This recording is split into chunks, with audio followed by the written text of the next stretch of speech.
ఏదైనా సాయం ఉంటే మీ ఇంటికి వచ్చి అడుగుతా కాదనకుండి.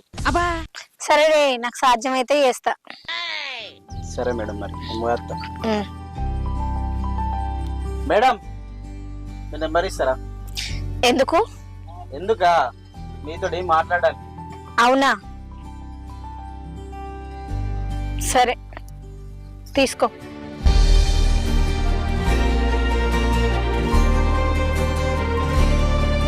సరే మేడం, మరి ఇంటికి పోయి ఫోన్ చేస్తా.